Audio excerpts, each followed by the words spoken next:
Welcome my dear students. कैसे हैं आप लोग? पढ़ाई कैसी चल रही है? ठीक है, ठाक होगी हैं? चलो, जैसी भी चलाओ भाई, आपकी मर्जी। लेकिन हमारा जो काम है आपको जगाते रहना है, आपके अंदर नई चेतना पैदा करते रहना। तो वो मैं अपना कार्य ईमानदारी से कर रहा हूँ। आप कितना ईमानदारी से हमारा वीडियो देख रहे हैं ये आपके ऊपर निर्भर करता है। क्योंकि हम आपके लिए लगातार परिश्रम कर रहे हैं और आप भी अगर परिश्रम कर रहे हैं हमारे साथ में तो आपको इसका बहुत ही अच्छा परिणाम भविष्य में मिलने वाला है। तो देखिए भैया, हम प्रश्न संख्या 7 के का पे चल रहे हैं। 5 अंक का ये प्रश्न है और बड़ा ही ध्यान से ये प्रश्न हल करने वाला होता है। अगर आपने प्रश्न सॉल्व नहीं किया है ऐसा, तो अगर आपसे पूछ दिया जाए तो आप इसे हल नहीं कर पाएंगे, ये बिल्कुल मान लीजिए भैया। ठीक है, तो इसलिए अधिक से अधिक आप प्रश्नों को हल करिए ताकि आपका जो मटेरियल है वो मजबूत हो। तो देखिए क्या है प्रश्न। कहता है अणुसूत्र C4H8O2, ये अणुसूत्र दिया हुआ है वाले कार्बनिक यौगिक, यानी ये कार्बनिक यौगिक का अणुसूत्र है। कहता है का जब तनु H2SO4 से जल अपघटन कराया जाता है तब एक कार्बोक्सिलिक अम्ल A तथा एक एल्कोहल B प्राप्त होता है।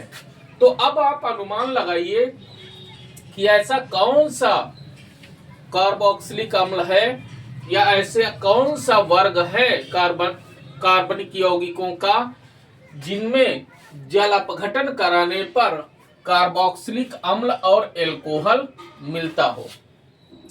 आगे की बाद में बात है, आप इतने को आप पहले अपने दिमाग के अंदर बिठाइए तो हम भैया आपको बता दें, वो वर्ग है एस्टर।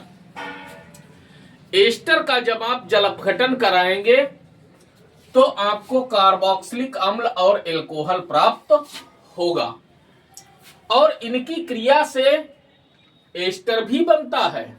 आप ये भी भैया जान लें कि जब कार्बोक्सिलिक अम्ल और एल्कोहल की क्रिया होती है तो एस्टर का निर्माण होता है, क्योंकि यह अभिक्रिया जो है यह उत्क्रमणीय अभिक्रिया है। इसीलिए इस अभिक्रिया में जब हम कार्बोक्सिलिक अम्ल और एल्कोहल की क्रिया कराते हैं तो वहां पर हम सांद्र सल्फ्यूरिक अम्ल का प्रयोग करते हैं जो अभिक्रिया में बनने वाले जल को अवशोषित कर लेता है, जिससे अभिक्रिया की उत्क्रमणीयता रुक जाती है और हमें एस्टर प्राप्त हो जाता है। तो अब एक तो बात कंफर्म हो गई कि ये एस्टर है। अब ये एस्टर है कौन सा? तो ऐसा एस्टर जिसमें 4 कार्बन हो। तो देखिए भैया, हमने एक एस्टर यहां पे लिखा CH3 COO C2H5। कर लो गिनती, देखो यह है एथिल एसीटेट। देखिए 1 2 और 2 4 कार्बन हो गए, 5 और 3 8 हाइड्रोजन हो गए और 2 ऑक्सीजन हो गए। यह है एथिल एसीटेट।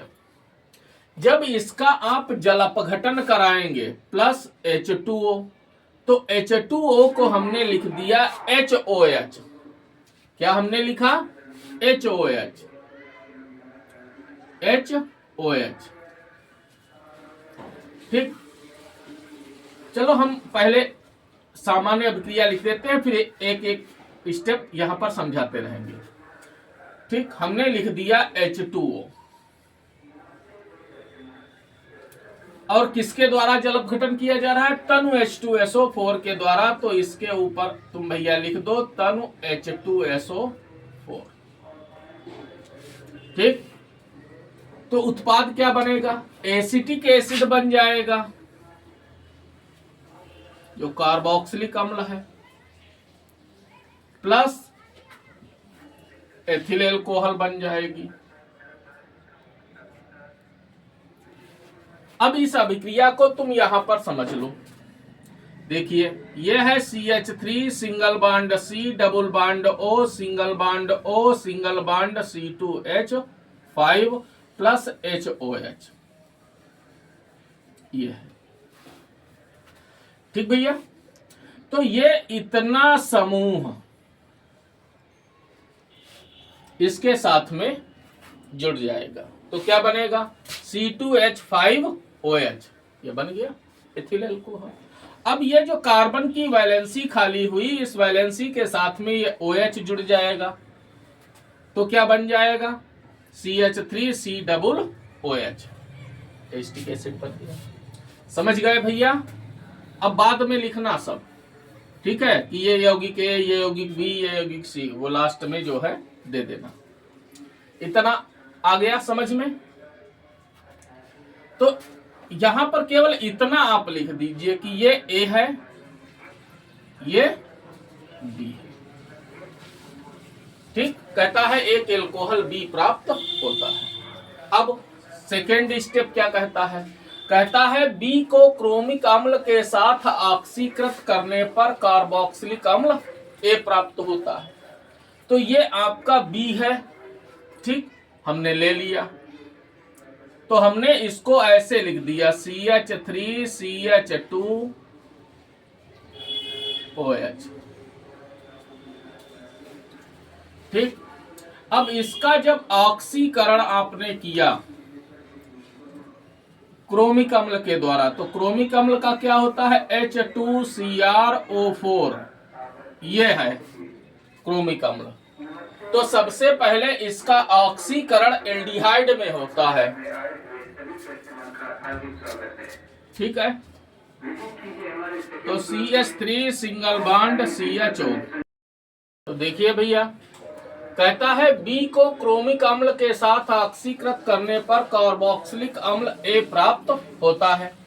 तो ले लीजिए, हमने ले लिया B, हमने इसको ऐसे लिख दिया CH3CH2OH।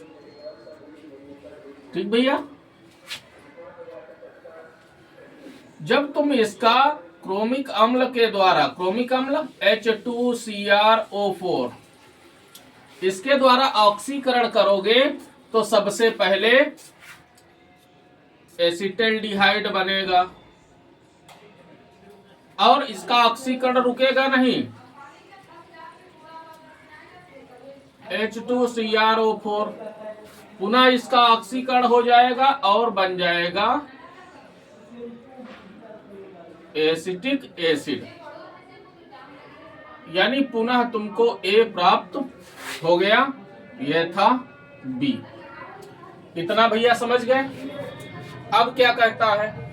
कहता है A को P2O5 के साथ गर्म करने पर, ठीक, गर्म करने पर इस अम्ल का एनहाइड्राइड C प्राप्त होता है।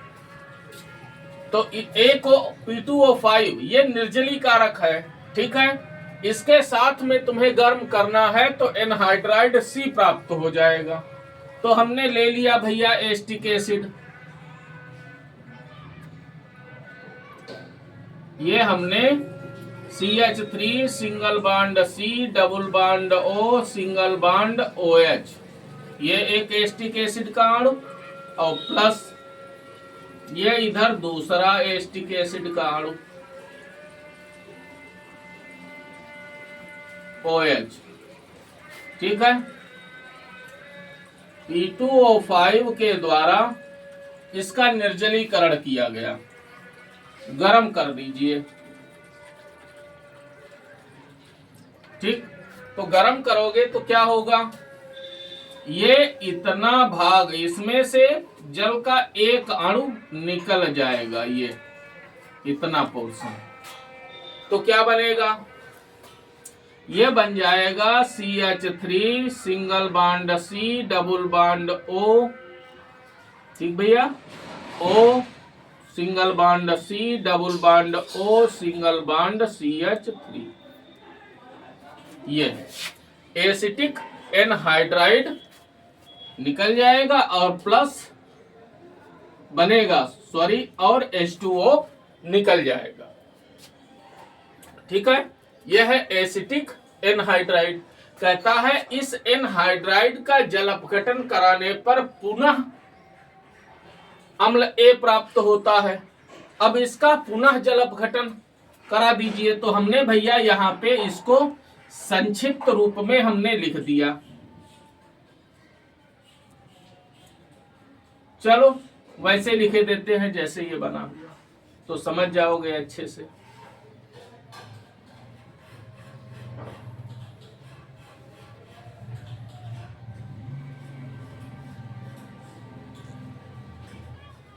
ये एसिटिक एनहाइड्राइड।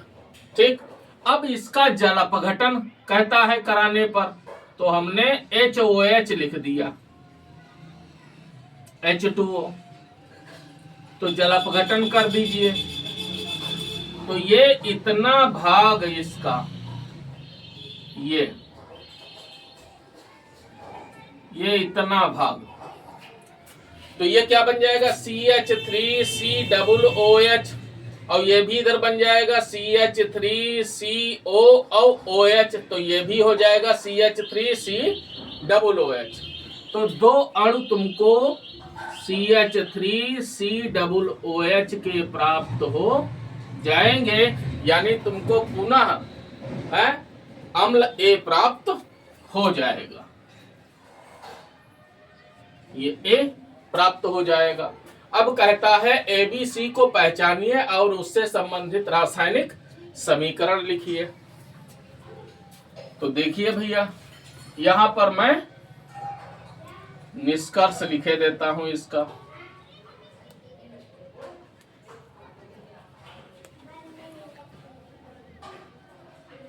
निष्कर्ष, ठीक, यौगिक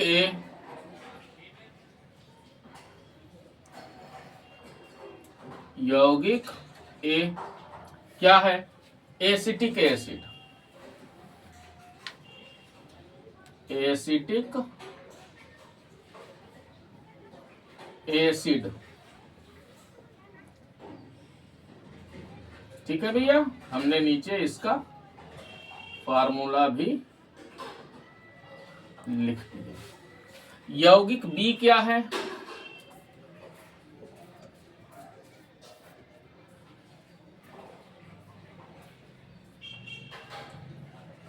एथिल एल्कोहल, एथिल एल्कोहल।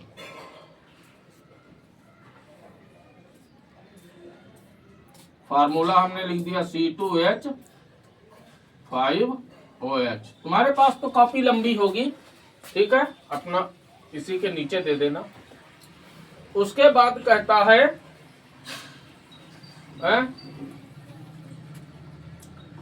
इस अम्ल का एनहाइड्राइड C प्राप्त होता है। तो ये हो गया, ये तुम्हारा हो गया C, ये है C यौगिक। तो यौगिक C, यौगिक C, ये क्या है?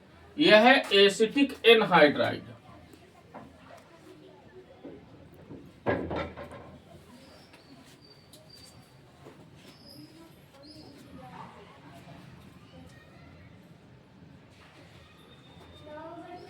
एसिटिक एनहाइड्राइड,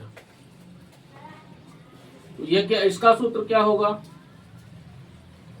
CH3CO का होल ट्वाइस O। यह हो गया एसिटिक एनहाइड्राइड। ये इस तरह से भैया आपका प्रश्न हल हो गया। भाई 5 नंबर ऐसे फ्री में थोड़े ना पा जाओगे, मेहनत तो करनी ही पड़ेगी भैया। ठीक है, तो आप इसको खूब अच्छे से तैयार कर लीजिए। हो सकता है कि ये जिस प्रश्न पत्र में पूछा जाए वो प्रश्न पत्र आपको मिल जाए। धन्यवाद।